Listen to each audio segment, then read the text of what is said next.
Hey, all you Arizona lovers. This is the Finding Arizona podcast. I'm your host, Jose. And I'm your producer, Brittany. And here at Finding Arizona Podcast, we collect the local stories of all entrepreneurs and from around the valley. So join us at findingarizonapodcast.com, where you can hear every episode and see it as well at YouTube. Like, subscribe, and comment below who you want to see next on our show. And when you're ready to start your podcast, you found the right spot. Found House, your next podcast production company. Now, let's get back to the show.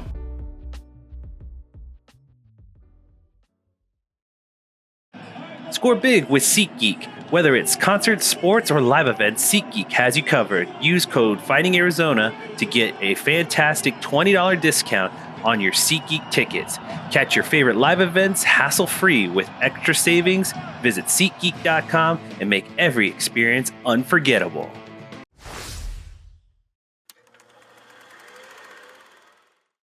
Having me at the anytime I can share my story and absolutely talk about my shop and talk about what we do. It's and you're like a pleasure. You're like us. You're a family man too, because I saw your social media. You got 2 girls. I got 3 girls now. 3 girls. Wow. We have 3 girls, and then we moved in. My wife's older brother, he's special needs. We moved him in about 5 years ago. He's been with us for about 5 years. Dang. So it's been been what fun. He has? Yeah, he's called Prader-Willis and mental retardation. So he's 37 with, it's hard to explain it because what we've learned is that when you get to a certain age, there's really no help for you. Yeah. Once you become an adult, you're screwed. Yeah. That's it. They let go. There's no testing. There's no guidance. There's no help. So we took him in. I mean, he's 37. 5 years ago, he was 32. So he's already an adult. Mm-hmm. And it's very difficult because I don't have a lot of experience with him. My wife obviously grew up with him. So you're looking at a 34-year-old man, mm-hmm. but what's inside is not. It's not a 34-year-old man. He's like a 6-year-old kid. So it's very difficult. And they had a lot of trauma growing up. So it was a challenge. But, he moved in. He weighed like 320 pounds, 340 pounds. I think he's down to like 240 right now. That's great. Maybe 230, maybe. He's been doing great. He's held a job for over 2 years. He's been with Lifetime. The guys over at Lifetime Fitness have been amazing to him. That's amazing. And he's part of a Best Buddies program. So shout out to Best Buddies. If you guys, I don't know if you guys you know who that is. So yeah, we do actually. We've met a couple of nonprofits, and Best Buddies comes up. They're amazing. We just went to their gala, did a fundraiser with their gala. They basically link him up with somebody. I think her name is Maggie. She's a physician's assistant, I believe. And she meets with them like once a month, twice a month. Like last night, they just grabbed dinner. Nice. She gave him like the Game of Thrones book collection. And it's really, really cool, right? Because again, he's a 37-year-old man, and it's not like you can take him around kids and then he can play with kids. He's got to be around somebody that cares for him. Well, and I don't know if you guys have kids, but having kids is a lot of energy and it consumes a lot of, they need attention. Yeah. Well, everybody in the house needs attention, so does he. Mm-hmm. So it's good that Best Buddies gives them that attention and gives them somebody to have friends with. Absolutely. So he's been really good. I mean, he's we got him off every single medicine that he was on, all kinds of medicine. He takes no medicine right now. That's great. It's gotten so good that the government doesn't want to help anymore. Oh man. That's how crazy this works. So he's gotten so independent. And it's not like he can live on his own. He still needs a lot of help. Yeah. But we've got him to a point where it's like this in between. It's like my 7-year-old. Like my 7-year-old, it's just to a point where she gets up in the morning, she makes breakfast, she dresses herself, she cleans her room, she starts reading. She does everything on her own. But she still needs supervision, right? Yeah. So that's kind of like how he is now. Yeah, okay. But yeah, it's a handful with the family. I love my family. I like to think that we've created a really good work-life balance culture at the shop. I'm really big on both. I think everybody should deserve a time to spend time with their family because that's the reason why we do anything. We work so hard. And I think I'm Mexican, right? So I come from a family where there's always a work-life balance. You go to work. When you come home, a lot of people don't even talk about work. It's just about hanging out with the family. Yeah. So I'm trying to bring that back here and then just be present with my family when I'm out of work. For sure. And it's tough, right? You're trying to be this amazing entrepreneur and do this, that, and the other, and still shut that off at a certain time in the afternoon. And because a lot of people here have no boundaries, right? Yeah. It's 9:00 at night. They'll call you when they have an issue, complain, question, which I don't have a problem taking care of it. But I've learned how to set boundaries, which is another thing that I'm getting better at. Yeah. Because I used to be like, customers calling, I got to take this. And now, luckily, we not only have employees, but avenues to have it now funneled down to me. Exactly. So setting up those boundaries has been big. Yeah, but look, family is everything to me. I think molding your kids for a bigger future is great. I think I'm trying to do what, I don't want to say what my parents failed to do with me, but the things that they couldn't, right? So we come from you take it so far when you work with what you have, and then you have to, when you become an adult, you're like, I want to give them more. So it's like you just try and do the things that we never talked about, right? Like my parents, like work ethic, attitude, like loyalty, like being honest, like all that was instilled in us at a very young age, which that's more than anything I can ask for, right? But like we never talked about money, right? So and financial literacy is important. It's extremely important, right? We're going through that right now because we were exactly the same. My dad's Puerto Rican, my mom's Native American, so I was never taught that kind of literacy because they were never taught. They didn't come from anything. So literally, my dad's from the jungle, my mom's from the desert. Yeah, and it's literally like learning from nothing. It's crazy, but I think you should always try to figure out a step up, right? So your parents did, like you said, the best with what they had. Now my turn is to do the same thing now we have a lot more resources, and I got to make sure that trickles down to our kids. So like my kids have like little businesses that we start up and we close down, and they sell they'll sell cookies and then they'll sell bread. My wife started doing sourdough bread, so they'll sell some bread. That's great. And then they have their own money, and they're linked up to all my credit cards. So all my kids are linked up to all my credit cards, so they're building a credit score. So luckily, when they turn 18, they can buy a house. They have the credit. Like I didn't get credit till I was 30. I didn't get credit till probably I was 22, 23 or something. It's crazy because we came here when I was 13. We applied for our residency, and the process takes so long that by the time I turn 18, 21, I think 21, they consider you an adult. So when I turned 21, the process was still like in the process. So because you're no longer a child, you're no longer qualified for that program. So you have to redo it? Well, you just don't qualify. Oh my God. So from 13 to 21, it was like waiting, hoping. And then every time they change administrations, the laws change, right? Whether it's Democratic or Republican, the laws change. Always. So every year you have to reapply for certain stuff, fill out paperwork. And then before you know it, I'm 21 and they're like, well, you're an adult now. You don't qualify. You're out of the program. Yeah. So then you're just like SOL. So from 21 to 30, I was illegal, right? So, from 13 to whenever, but from 21 to 30, you were out of the system. There was no roadmap to citizenship. So the only other option was to get married. And for me, marriage is to me means a lot, right? So I wasn't going to get married just for that. I have more values than that. And I was like, I can't just do that because I know what's going to happen. I might get tied into this. Anyways, more negative. Resentful. I was like, I don't want to do that. So I waited. And then luckily Obama passed the Dreamer Act. And I became a dreamer. So at 30 years old, I became a dreamer. Wow. And that was it. That's when I was able to get my driver's license and my social security and yada, yada, yada. Incredible. And then just last year I became a citizen. Congratulations. Thanks, man. That's awesome. It was very challenging. It was a long road. And I think people talk about that all the time. You should get your citizenship. Why don't people, there's no roadmap. Yeah. I think we don't speak on it enough. I just watched a show of this comedian named Mo. He's Palestinian. And he touches on being, Mo Mamba or Mo? His name is Mohammed. Mohammed, yes. And the show's called Mo on Netflix. He's a comedian. Yeah. A very funny guy. But he's kind of like the same scenario as I was, right? So very relatable where he grows up American, but he's not American because he's illegal, right? Yeah. Because he's looking asylum. Yeah. And it takes, because all the he knows process, is the culture of the American side. well, you grow up here. Yeah. So you're American. Yeah. But you have ties to your homeland and you hold on to those because think about it. I grew up in Mexico till I was 13. So my whole childhood was that. Yeah. And then from 13 until now, it's been here. Yeah. So I'm from here, you know, and like, I don't like, I have family in Mexico, but like, I can't be like, well, I'm going to go live with him tomorrow. Yeah. Because I haven't seen him in 20 years. Yeah.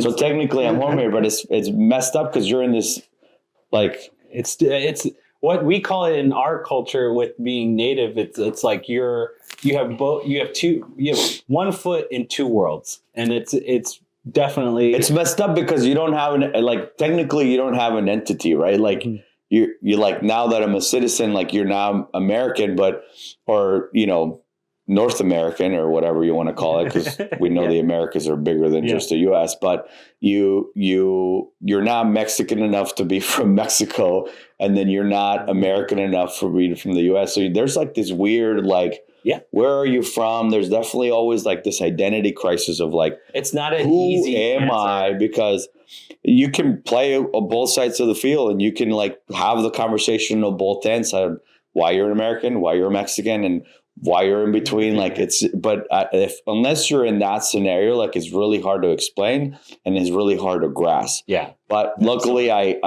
became a citizen last October, I think. It just happened. Wow. But the crazy thing is that nothing's really changed other than I'm able to travel. Yeah. Right. Yeah. And people ask, they're like, would you change anything? I was like, no, because everything that I went through like made me who I am today. Like I became a really good problem solver, because when you don't have the ability that everybody else has that comes naturally, you got to figure out a way to fit in. Yeah. And every single time I figure out to do it legally and ethically in the right way, and you were able to thrive. The key was just not to give up, right? There was always like 15 other steps. Yeah. Like most people can just get a driver's license. Like I had to figure out a way to figure out how to get a car, to making sure that it gets insured, to be able to drive and get around. Mm-hmm. Same thing when I opened a business at 24 and I figure out a way to do it legally without being legal. Yeah. There you go. Like so, that's solving the problem really quick. But I figured out how to do all this paperwork that most people don't know how to do. I figure out, have you ever seen Slumdog Millionaire? Yeah. Okay. So I feel like my life is like that kid, right? I'm not the smartest guy in the world, but because I've lived through so much stuff, I feel like I know so much about so many different subjects. And I feel like that's what's made me so good at business, or I think I'm okay at business, right? It's all the troubles and all the challenges and all the roadblocks that came across my life. And the key was just not to give up. And all I wanted to realize from that is like, as long as you don't give up and you continue to take action on the things that you want to accomplish, you'll break down barriers. For sure. You know what Absolutely. I'm saying? People always complain, how come, these laws change and those laws change? Because the people that give a crap and don't give up and want to change, they go and make something happen and become part of the change, right? Yeah. And that's something that kind of stuck with me through life is like, if you don't like something, if you're not doing anything and to change it, don't complain about it. There's something that I read or something that I heard was like life responds to effort. It's like that's essentially the bare roots of it. If you want something or you want to change something, put some effort into it as much as you can, be passionate about it, and you'll make a difference. It's not I don't think it's complicated, because I look at people, right? Very famous people, very successful people. They're just people. Mm-hmm. They have a mom and dad like you and I. They have legs, arms. They speak. They think. They have relationship issues. They have family issues. They have sibling issues. We all have the same stuff. Yeah. It's just what do you do with your 24 hours every day, and how much action are you taking, and how much are you willing to thrive in those 24 hours versus the guy next to you? Yeah. Like do you get up at 4 a.m. and work out and cold plunge and write your goals down and have a routine? Or do you get up at 7:45, 15 minutes before you're supposed to show up to work, and then you show up to work and your hair's still all messed up and your shirt's inside out because you didn't realize you got dressed in the dark, you got 2 different socks on, you didn't even brush your teeth? That guy's not going to be very successful in life because he doesn't take advantage of his days as an opportunity, versus the guy that might get up early, might grind a little bit more. An extra hour a day of you working on your craft changes everything. Think about it. 1 hour a day, 30 days in a month. That's a whole week worth of working on a craft that most people aren't doing. So as long as you're doing that, it's something's got to give. Yeah. Right. As long as you're not the one that's giving up, something else is going to crack. If you're in financial problems and what do? Do you only have one job and you're complaining about financial problems? Get a second job. Yeah. Get a part-time gig. Do something else and then save that money. Get in the habit of saving that money.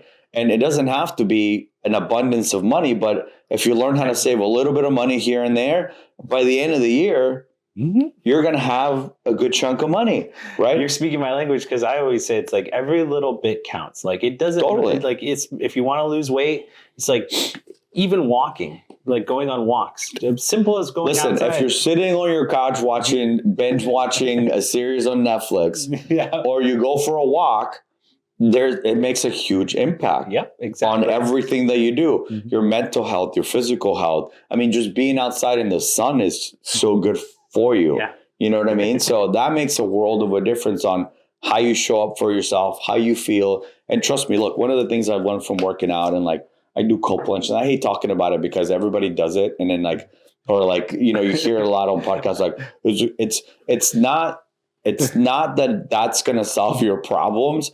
But trust me, getting in a tub with 47-degree water every morning. It's a mental. Can I curse on your podcast? Yeah, it's a mental fuck up, right? Like you sit there and you're like, holy shit. Like this water is cold. And I want to get out. And right now it's like, we're not used to this in Arizona, right? Like 50, 40-degree weather. Like, I don't know about you.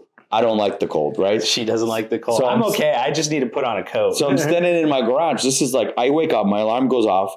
I'm like taking out my sleepies. I grab my towel and I walk right into my garage. Within 5 minutes, I'm in my cold plunge. Nice. So think about just waking up and then getting submerged in cold water.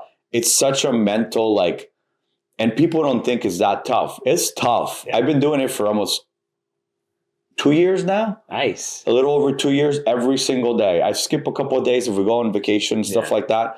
That's okay. But you do it every single day. And it's crazy because when you don't do it now, I crave it, which is weird.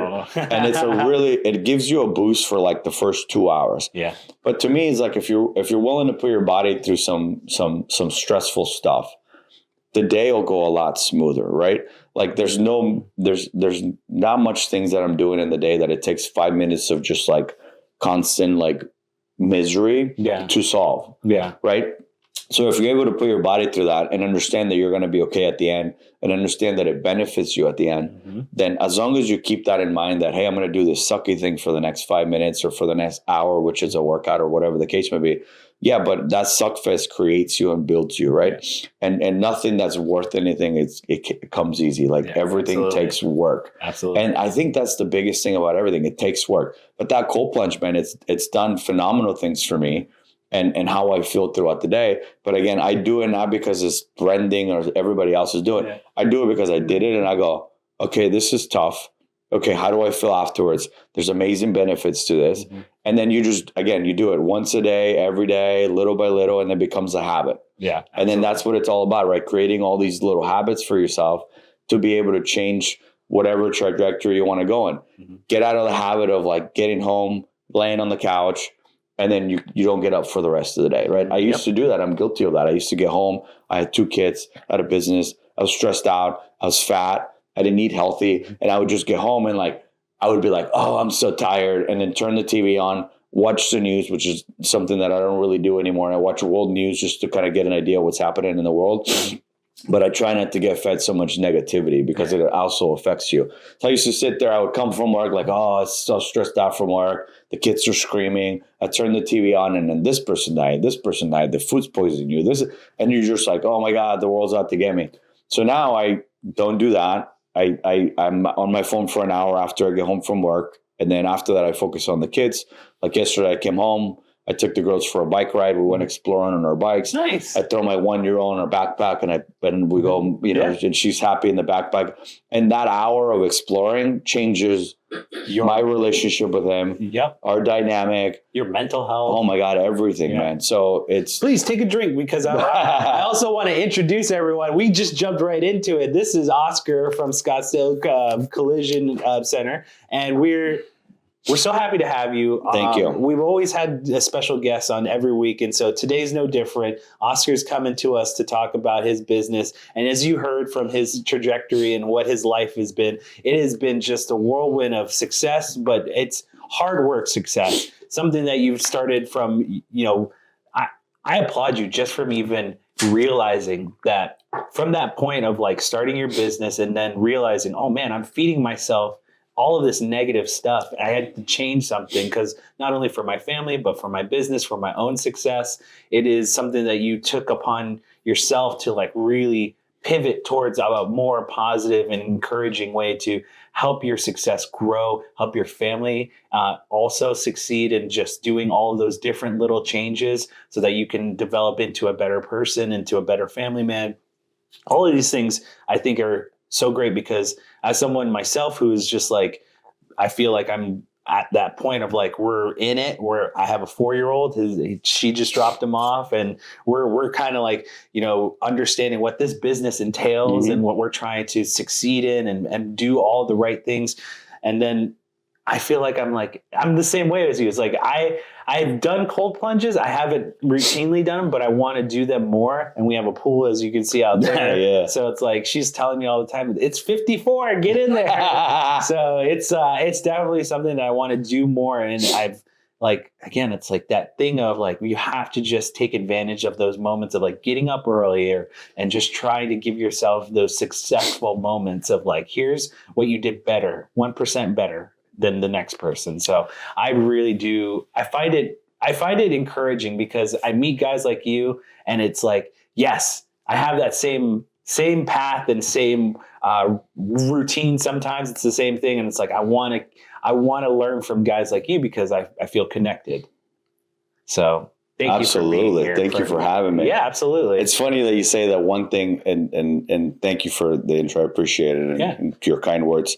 This word kit coming up. So we used to have sushi at this place called Kaizen. We loved it, right? Yeah. And I never bothered to look up the word, and then Kaizen came up again, and I was like, why do I keep hearing this word? Then I met with the consultant, and the name of her consultant firm is Kaizen Consultant. I'm like, what the hell is happening? So I'm like, I feel like I have to look this word up. So I looked it up, and it basically means small improvements every day. All that. Just small, like kind of like what's the book called? The Small Habits, the Habits book. It's called Atomic Habits, right? Yeah. So small improvements, not drastic changes, but just, and it resonated with me so much. And I was like, you know what? That's all I have to do. I don't need to focus on moving the Titanic from here to there. I just need to switch it one little degree. Yep. I don't know if you play golf, but in golf, it's a centimeter game. Yeah. Right. If you're 1 centimeter off to the right,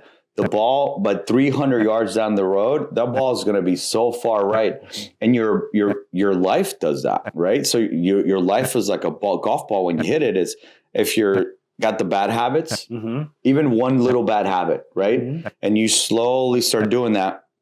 If you look at my life and your life, it slowly goes away. And then you look at it 10 years from now and you're like, oh my God, we grew up together and that guy's way over there and I'm way over here. But the only thing is that like, I never stop doing these little things, and I'm not perfect by any means, right? Like I fall off the wagon. There's days that like, I don't want to work out. And there's times that I'll go 1 or 2 weeks without following a lot of my regimens. Yeah. But the beauty of it is I got into a point where I can catch myself and go, you don't feel the same way. Why? And then you kind of assess and you go, okay, this and that. Okay, you're not doing this. You're not doing this. You get back into doing those things. Yeah. And then all of a sudden you thrive and you come up top. But dude, every year is like, I'm 40 now, right? I just turned 40. I can't believe I'm saying that.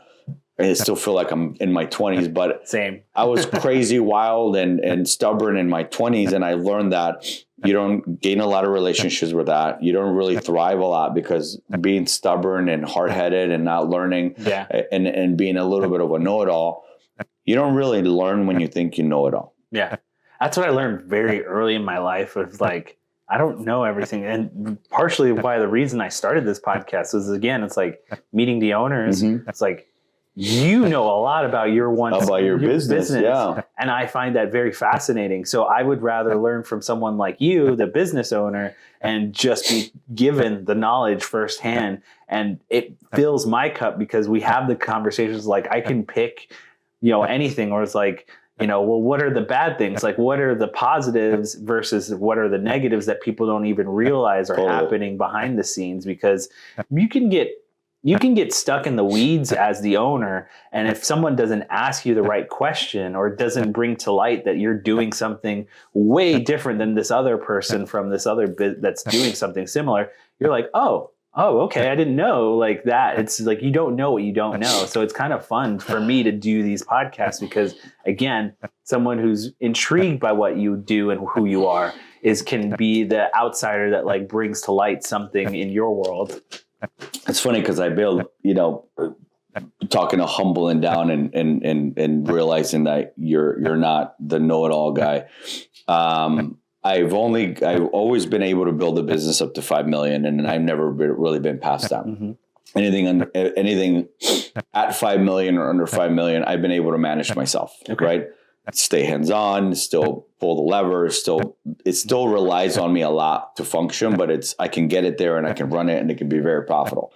What I realized that anything past 5 million is becoming a challenge. Yeah. And what I've learned is that I wasn't asking for help and I wasn't reaching out to the right people because I've always been the guy that's like, I'll figure it out. Yeah. Right. I'm the guy that's like, I just redid my laundry room and my wife's like, you should call the neighbor to help you pick this thing up. And I go, no, I got it.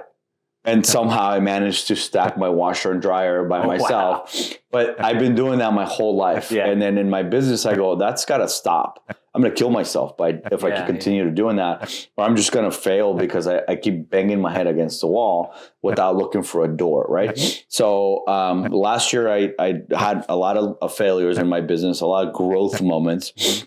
And it made me realize that I got to ask for help and I got to reach out. So I called a buddy of mine and I said, hey, we're not in the same state. You're running multiple body shops in another state. Can I pay you to consult so you can teach me and come show me what I'm not doing right? Yeah. And just by asking, he's like, pay you. He's like, pay me. He's like, come hang out with me and I'll show you what it's all about. I go, really? So then I flew to Vegas and I spent some time with him, and he made me realize that I was not only complicating my business too much, but I had a lot of things into place that didn't make sense, that was allowing me or was making me kind of be dragged onto the business too much. Yeah.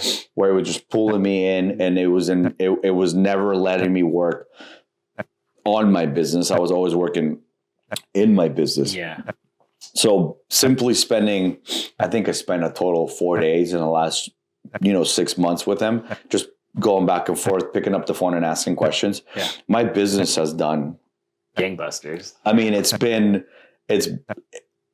crazy because I'm like, what the hell have I been doing for the last 5 years? It'll change your whole perspective. I'm like, why is it so much easier? And I was like, there's no way this industry, it's still a difficult industry, but I'm like, there's no way it's this difficult. I'm like, maybe that's why not a lot of people are in it. Yeah. And yeah, there's a lot of moving parts, but it's a very profitable industry. There's 90,000 car accidents in Maricopa County every single year. So my body shop, like one body shop could probably only do like 600 cars a year. The other one, the biggest one, could probably do 1,000 cars a year out of 90,000 out there. So there's an abundance of business. I just needed to figure out a way to process it a little bit better. And by humbling down and asking for help. And it's taken me 40 years to realize that I need to humble down a lot. And there's other people that know how to do it. And there's other experts in the field that know how to do it. I'm not the only one that's figuring it out. And this industry's been around for 50, 60, 70 years. There's other people that are doing it and doing it well. Yeah. So, okay. You brought to light a lot of things, and I really want to get into it because I just have so many questions that I want answered because you brought these things to the forefront of my brain. One, the collision business and just overall, like, what made you want to jump into that? Why did you feel like you could change or make a difference? Well, I've been an entrepreneur for a long time, right? So 21, I went on my own as a mortgage broker, and I've owned multiple businesses up to the body shop. The last business we had was an LED lighting company. We got in it a little bit too soon, and after 5 years, we were selling lights in 9 different states, even overseas to Morocco. Wow. I thought that was my golden goose, and I thought that was going to change my family tree. And then we realized that we got in the industry way too soon. Okay. So we bought an abundance of inventory, and then the market changed and the inventory just became worthless, right? So we made a decision that it was better to get out of the business than to stay in it and fight through the changes. At this point, I had opened up a handful of businesses. I always wanted to open up a body shop because my dad works at a body shop. Yeah. He worked at a body shop. So you kind of knew some of it. Well, I grew up in it, right? Yeah. I grew up with cars. I call it a blessing and a curse to like cars because they're liking cars is a hobby my brother is it's literally you. So like cars, gaming, computers, like all that is just it's a great habit, but it's a bottomless pit for money, right? It's just, so I grew up with my dad liking cars, working on cars. When we came to the US, every weekend he had a side job. So I would always help him with the side jobs, blah, blah, blah. So I didn't like how much he got paid, and I didn't like the stories that he told when he would talk about the shop and how he was treated. Yeah. And I said, one day I'm going to open up a body shop. And like most Hispanic parents are like, yeah. Sure, that's going to happen. So when the lighting company closed, I was actually fed up of being an entrepreneur, and I went to try to get a job. And then I went to a buddy of mine. He was a director at a company. They had a giant call center. I was going to apply to try to manage the people at the call center. And I went for an interview, and I almost had an anxiety attack. I'm like, there's no fucking way I'm working here, dude. Yeah. He's like, what do you mean? I go, this is like, I've been an entrepreneur for a long time, like being the boss, doing my own thing, being able to come in and out. This is too corporate for me. Yeah. And then he's like, it's a really good good career, blah, blah, blah. I go, I get it, but it's not me. And he's like, what are you going to do? I go, I'm just going to go open up a body shop. Yeah. He's like, what do you know about body shops? I'll go, I know about the body work and the process. I don't know much about body shops, but I'm sure I can figure it out. The management part, like I'm sure. Well, business is business, right? Yeah. It's, if you know how to run one business, you can probably figure out how to run all of them. Okay. The basics of how to run it, A to Z. That's something that I just needed to learn. So I told my dad I was going to open up a body shop. He said, "Okay, I'll work with you." And then I went on Loop.net and looked at a bunch of body shops, and I just started cold calling everybody that was selling it. Nice. I found one of them that had an enterprise contract. Okay. So I already had business coming through the door. Cool. And it was small enough where I could manage it and learn through it, right? So I told the guy that I would work there for free for 4 weeks just to try to figure it out. And fortunately and unfortunately, I learned what not to do. Yeah. That's the reason why the guy was selling the shop, because he wasn't doing a good job. And then I just kind of built it on my own after that. So it was myself, my dad, and a painter. The painter actually used to live in the body shop. Oh, get out of here. And it was the old owner's son that used to live there. Oh, okay. Got it. So when I bought it, it was the owner and his son. Yeah. And his son lived in the body shop. Okay.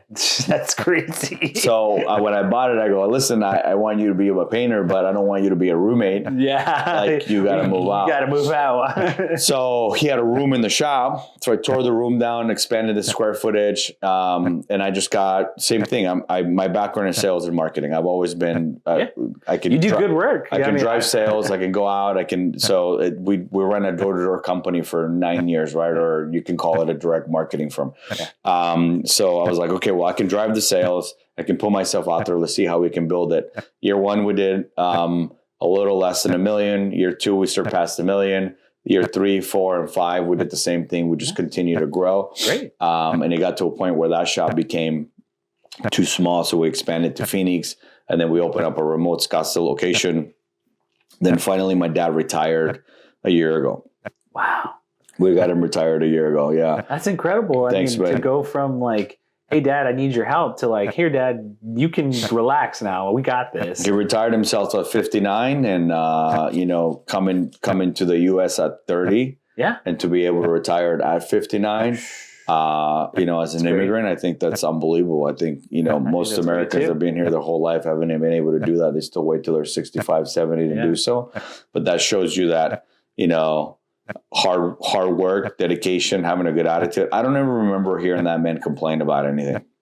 That's crazy. I just remember that guy waking up every morning, going to work, no matter what, coming home, working his side jobs on the weekends, making some money and doing the right thing for the family. But I mean, talk about work ethic, stick-activity, talk about somebody that's got grit, somebody that, no matter what was going on politically or in the country or whatever, like that man would get up, go to work, get his work done, do it well, and not complain about it. And that's one of the biggest takes that I got from my father. And I'm forever grateful that that's who I got to work with him for 5 years. So, it was really cool to be with him every day and get to see him work and get to interact with him every single. So I'll never forget that. So that was really, really cool. And the fact that he got to retire at the shop, I think that was like, it says a lot. A pretty cool fulfillment. I wish he still was with us because he brings a lot to the table. He's got, I'm 40 years old, so he's got like 45 years experience in the industry. And just an easy enough phone call where it's like, hey, Dad, I have this situation. Like, what do I do to, how would you go about it? I still talk to them. I mean, we have a bunch of techs. They're all certified now, so they all bring a lot of experience. Yeah. But there's nothing like having your dad there and he gives you some guidance, and it's just really cool to have that. Yeah. And see the generations. It's funny because he stopped by the shop the other day and he goes, I'm really proud of you. And he's also changing a lot, but he's like, I just want to tell you that I'm really proud of you. He goes, you built in 5 years what I couldn't in 40. And I go, but the crazy thing is that what you did in 40 years, all the stuff that you did in 40 years. It's on your shoulders. You're my foundation. I go, you passed it down. That's allowed me to do it in 5 years. Yep. And I go, and hopefully I can pass down what you taught me and what I've learned down to my kids so they can do it a lot faster. Mm-hmm. And I think that's the goal, right? That's how you create generational wealth. It's not just financial wealth, but informational wealth. Like you got to, like if you live that long and you've dealt with so much shit, like you should be able to pass that stuff down. And people need to talk more about the shit, the negatives, the garbage in every direction, in business and finances and in relationships. Like we talk to our kids, which has been really tough, right? Like we have disagreements. My wife and I have disagreements. Yeah. We're married. There's a lot of moving parts. There's financial parts. There's the intimacy part. There's the kids part. There's being parents or co-parenting. There's, oh my God, everything. Nowadays is what are you going to feed the kids? What do they get for lunch? Where do they go? There's a lot of stuff. So there's disagreements. Your kids tell us, we don't like when you talk to each other like that. And I'm like, we're not being mean to each other. I go, this is a disagreement where everybody tries to prove their point, figure out which point is valid, come up with the best solution to whatever problem. Because ultimately a problem is just missing information. Yeah. Right. So we're just trying to figure out who's got the best information between mom and dad. I go, it just gets, so we're passionate about what we talk about. So we get a little bit emotional, but it's okay to be, to get in, not necessarily an argument, but an exchange of like, I go, it's just, we're just talking about an issue that needs to be solved. We're not fighting. We're not mad at each other. And the craziest part is my kids know about divorce. And that's so crazy to me. Mm-hmm. They learn it, like they're homeschooled now, but I put my oldest in school for a little bit because we thought she was falling behind, which she wasn't, which is great to know that we're doing a good job at homeschooling. But the first thing she told us is about her 3 friends that didn't have a dad because the mom and dad got divorced, and now they're scared that we're going to get divorced. And we're like, we're not getting divorced. Like, I'm not going anywhere. But having those conversations with your kids about, whatever's happening in the family, I think is very important because I never had that. Yeah. Like we talked about finances. We never had the finance conversation. Mm-hmm. We never have the difficulty of being in a relationship conversation and what it takes to make a relationship thrive. Yeah. So we're able to talk to the kids about that, but being able to do that in a home, I think it's pretty amazing.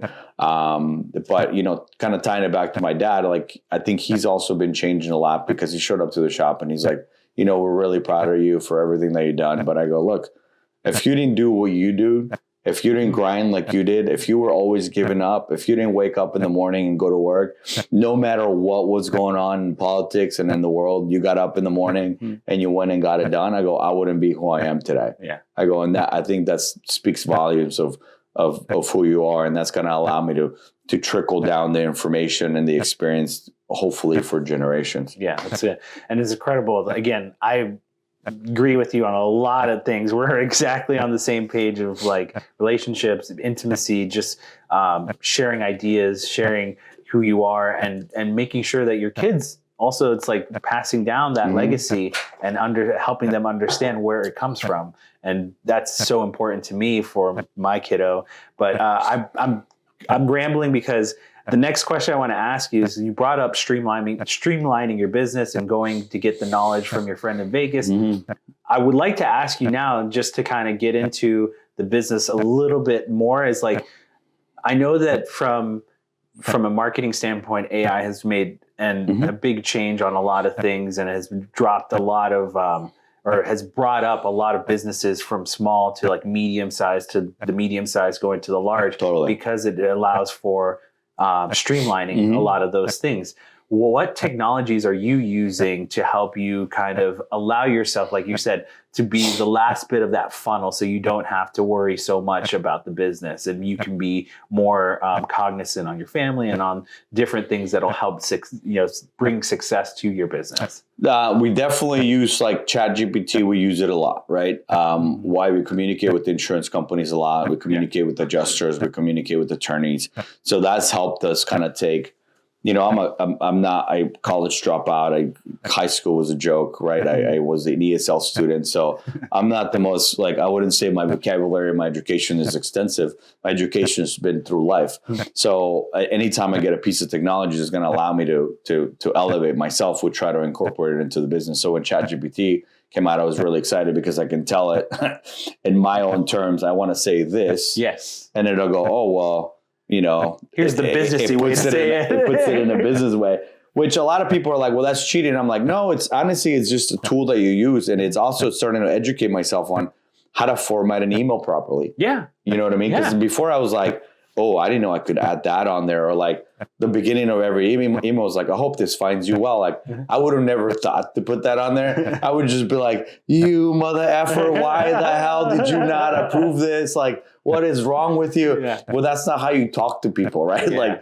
And now it's allowing me to learn that, instead of using this word all the time, use this word. Instead of using this sentence all the time, get rid of that and use this. It sounds more professional to a point. So we're using AI. All my admins have ChatGPT so they can communicate properly with not only customers, but with attorneys, insurance companies, etc.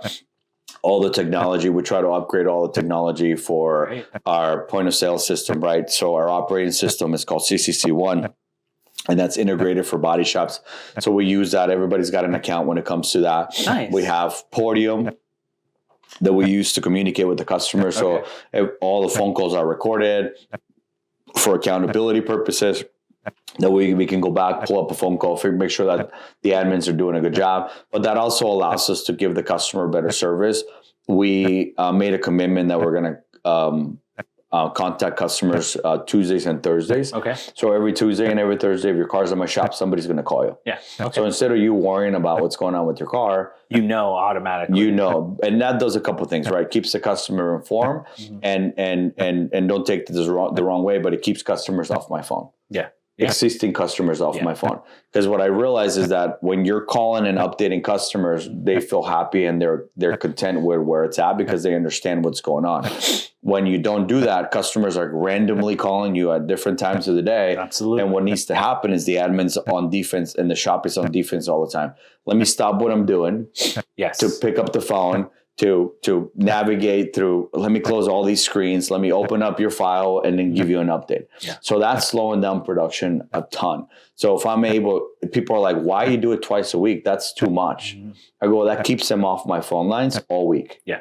And it only if there's an emergency it's America. So there's customers that call every single day and that's not going to stop. But I'm stopping 90% of the customers from calling every single day. And that's the big chunk that you, again, are streamlining out of your system so that you can allow your admins and all of your workers to be more focused on the tasks. We're trying to make it a controller environment, right? If I'm updating customers on Tuesday, we update customers. So the admins are not getting pulled away from other tasks that they have to do, because Tuesdays we have an abundance of notes on every single file. Every time somebody opens a file up, like if you call, if a part comes in, if this gets approved, and an email, it's all in there. So anybody can open up your file and give you an update. So every morning on Tuesdays and Thursdays, admins comes in and they use Podium, because people today they don't like to be on the phone. Yeah. So we do email updates, text message updates, or phone call updates. Okay.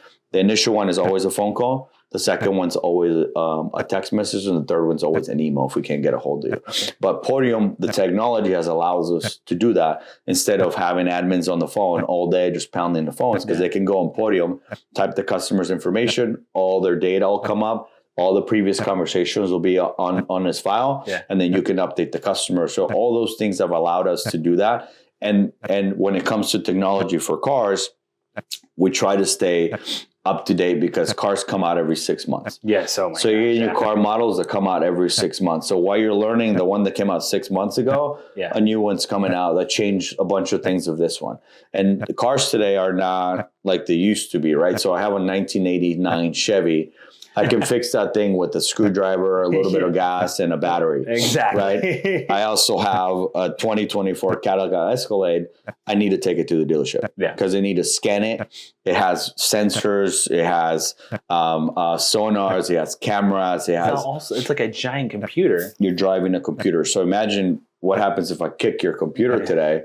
There's going to be a lot of internal damage. They're not going to allow it to function properly. So now I need different technology to be able to scan that, to access the data that tells me what's wrong, so I can proceed on how to fixing that car. For sure. So we constantly try to stay up to date. We're on a roadmap to be iCar Gold. iCar is the company that keeps continuous education in shops. Okay, cool. And they give you certifications based on the levels of where the shop is. So right now we're on the roadmap to get everybody certified to be iCar Gold shop. And that brings, peace of mind on our end and on the customer's end, that we're constantly, training our guys on new technology or new processes and procedures. And that's what I like about being an independent, that I can control all that, and I can, utilize the technology that exists and that's present to make our job and not only easier but accurate. Yeah. So before I get into our end conversation, let's talk about the future and stuff like that. But I want one more thing. In the marketing and advertisement side, I know from your social media, you have a good way of communicating. You have this really great I don't know. It's just something about your social media page is just he's got it. He's got this finger on the pulse. But I wanted to ask, are you trying to be the next Ralphie, on all the bus stations and all the signs and stuff like that? Because you probably could pull it off. So would I like my privacy. So if somebody, we talk about that all the time, right? Fame and fortune, just give me the fortune. I'm not really big on the fame. As much as I like to be the face of the company, it's like a catch-22, right? Because when I'm out with my family, I just want to be, I want to be left alone and I want to be enjoying my life. And a lot of times when you're that famous, you get a target on your back, right? Because then everybody thinks you're making all this money and you're made out of cash and you got a printing machine on your back pocket and you're just it, and you become a target. So I'm not a huge fan of that. Yeah. Now, if that's where the road takes me and that's where we end up, it is what it is. Is that what I'm shooting for? Not necessarily. I'm not big on let me put my face on every ad out there. But if I'm the best one to do it at the time, then you got to do what you got to do, right? And the good the bad comes with the good, and the good comes with the bad. So we'll deal with it.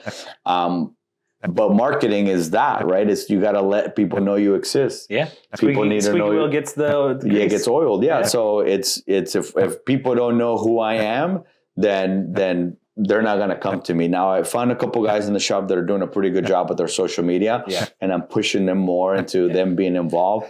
Now that reminds me. Oh my God, I was watching this.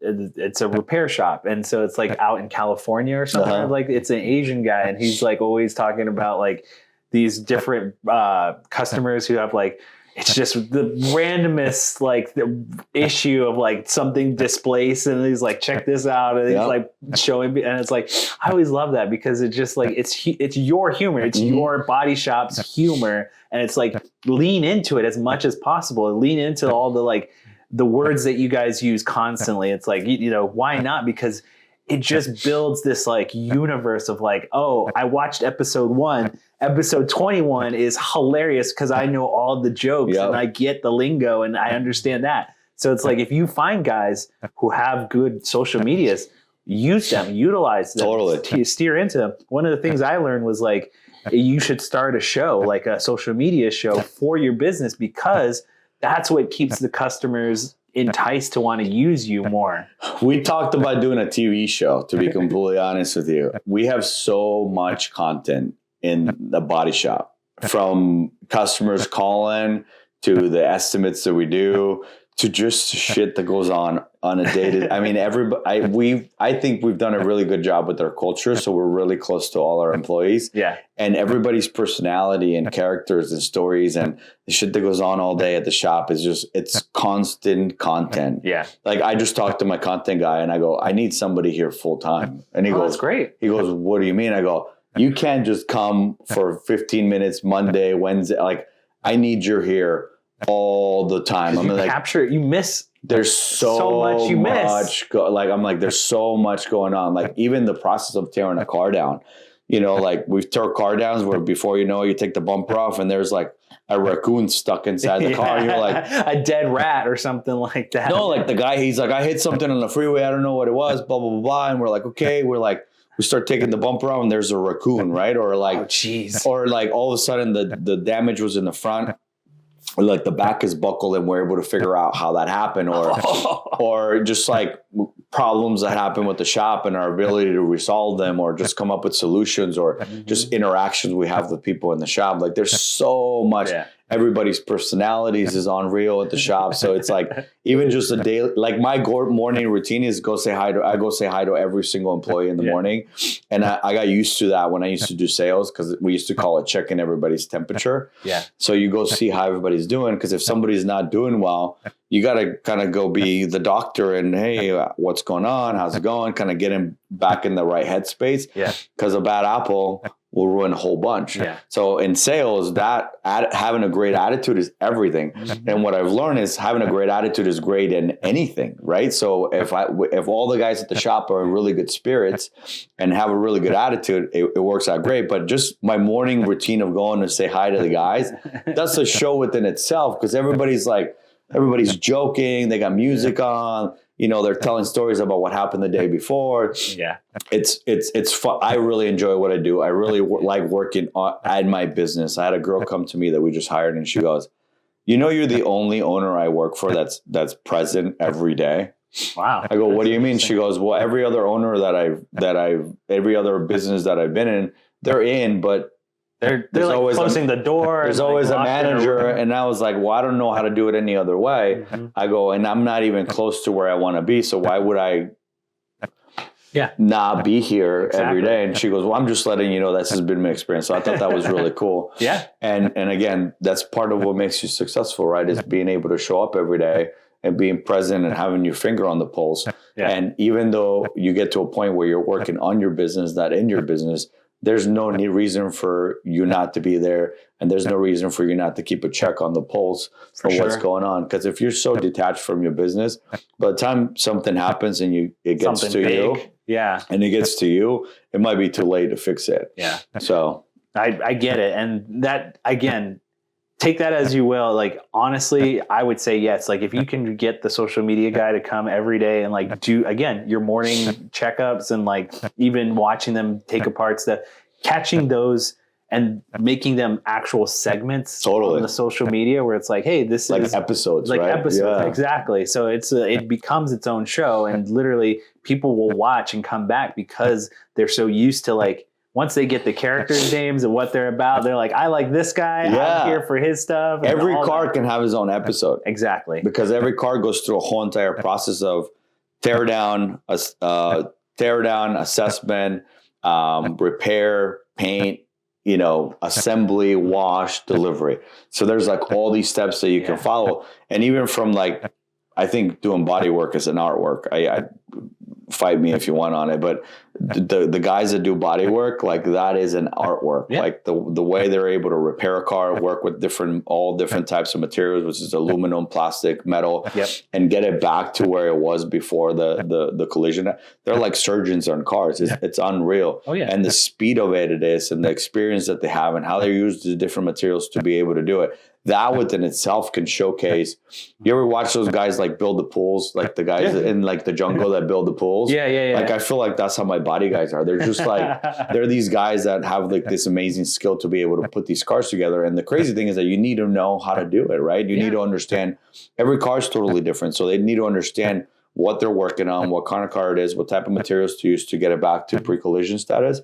And that within itself could be a show, just the guys repairing. Yeah. Now the paint department, again, it's a whole nother, those guys, again, to be able to paint your fender and not your door and get it to match perfectly to where you're not driving around and you're like your fender's red and your door's orange and they're like and then it's seamless and it looks good. The one thing on social media is like people bring the paint chip to the random guy that's like outside and like he's got the color. He does it by eye and like he just knows by eye. We have a camera now, back to technology, right? So back then it was all that. So if you got a guy that's like colorblind and he's a painter, you're screwed.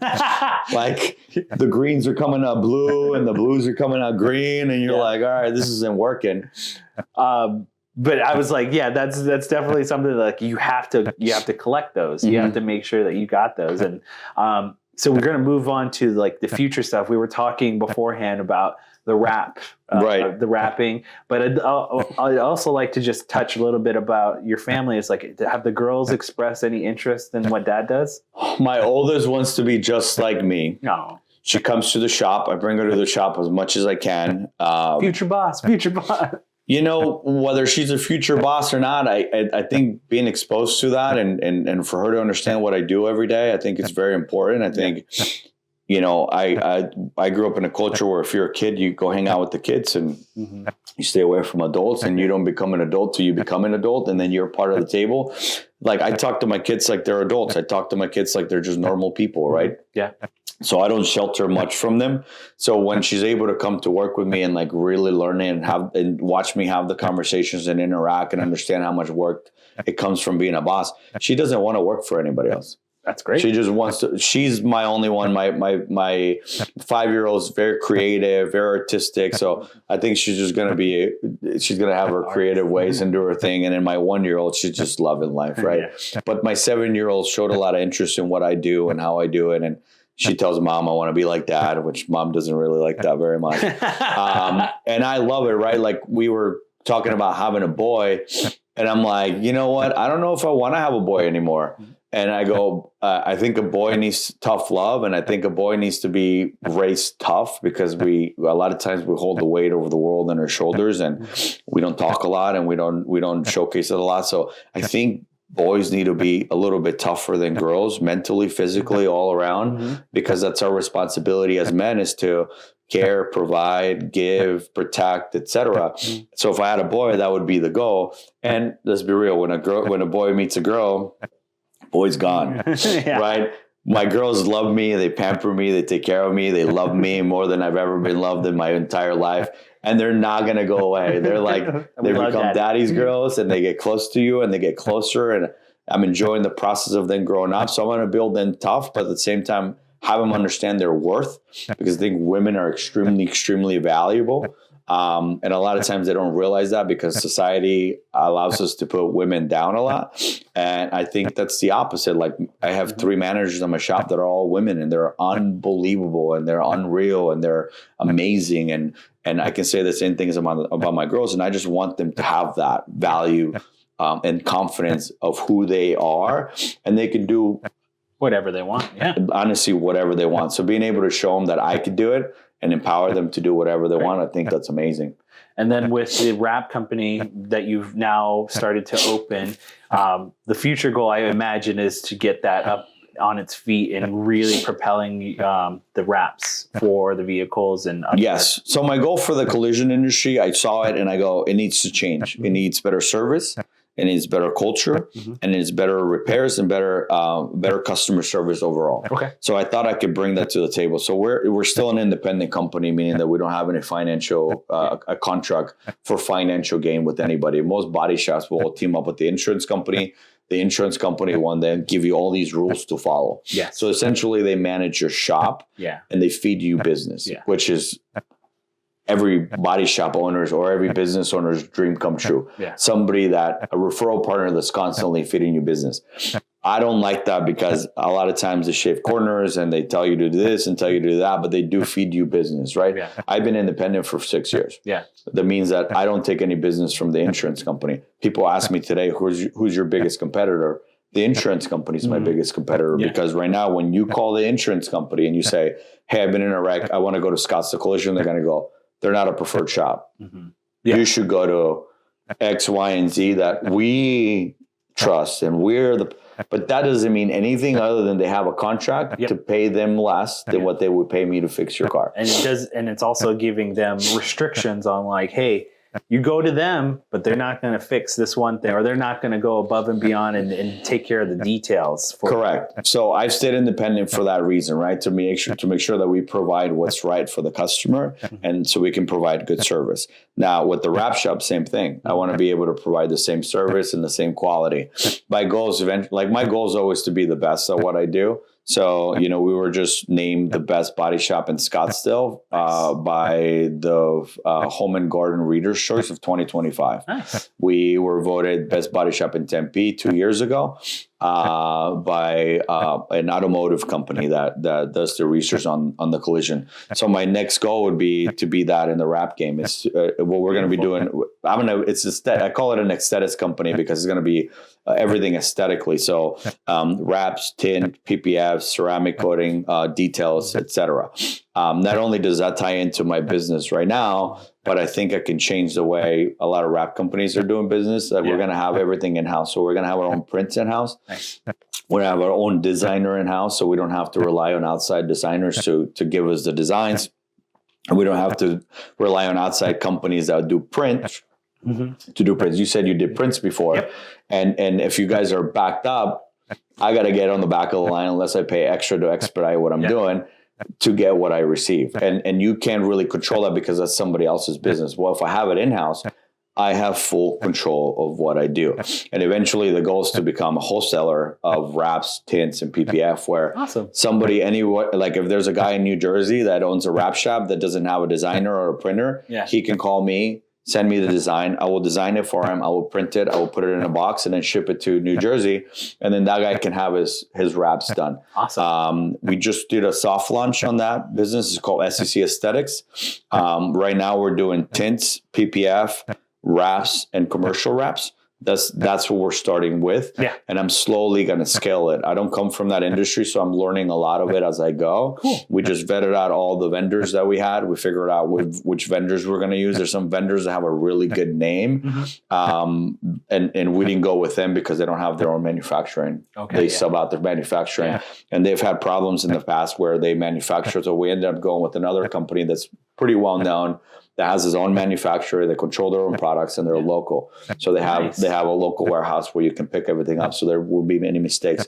And then we're getting a plotter, and we got all the guys kind of getting trained to make sure that everybody's at a certain standard that they can deliver what we're looking to do. But like people have fleets, we should be able to take care of all that stuff from not only the design, the logo, but do the prints and the installation. You going to wrap your own stuff? I do. Vehicles? Yeah. So our cars right now, the truck that we have, we wrapped it, and then we have a van that we're going to wrap. Nice. And then we just bought another truck that we're also going to wrap. They just got done tinting all the windows on them. Nice. And then now we're going to get them ready to get them wrapped so we can have a fleet fully wrapped for vehicles. Man, I'm telling you, wraps versus paint or anything else, it's a no-brainer. So if you have a company that has a car out there and you don't have any wraps on it, like you are missing the boat.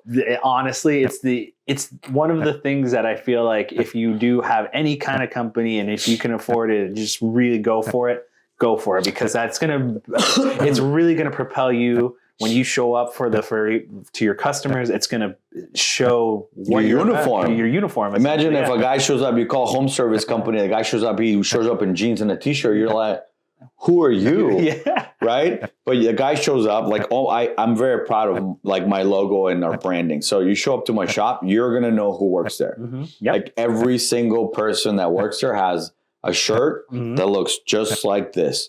Logo. You're going to decipher who they are. If my trucks are driving around the road, you're going to know who we are. Yeah. But even if you can't afford it and you're just getting going, like get a decal for your door with your phone number and what you do. Exactly. You don't have to go crazy. Like most people think that you got to do a full-on wrap with the design.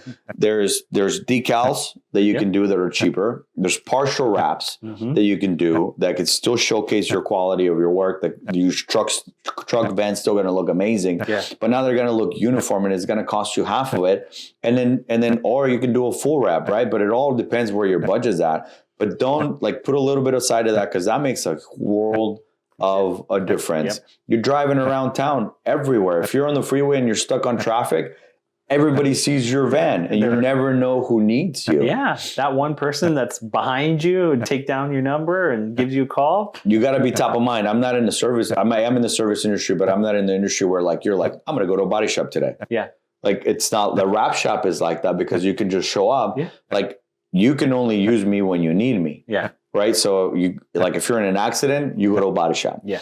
But if you're not in an accident, you're not thinking body shop ever. Yeah. Right. So I got to be top of mind. So, being able to see a car or a van or on the road and something happens and you're going to be like, oh, those guys at Scottsdale Collision. And then you go online and you see my ad and you're like, oh, that's that guy. Yeah. So, and that works for literally every company, right? That's why the Raffis and all these guys are so so busy.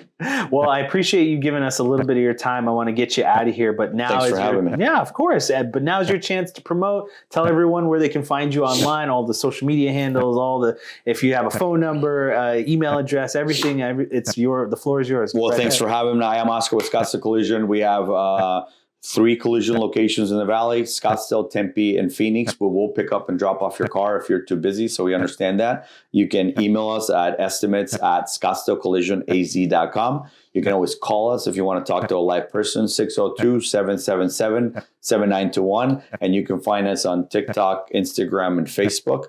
Just type Scottsdale Collision and we should be able to pop up. We're here to serve. We're here for a client. Where hopefully we can help you guys in any way, shape, or forms. But again, I am Oscar with Scottsdale Collision, and we treat your car like it's our own. Yeah.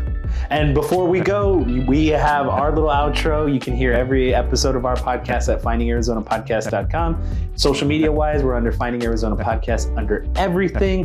And last but not least, we always end every conversation with our guests with the kisses, hugs, and belly rubs to our 4-legged friends. And we will see you next time. Peace.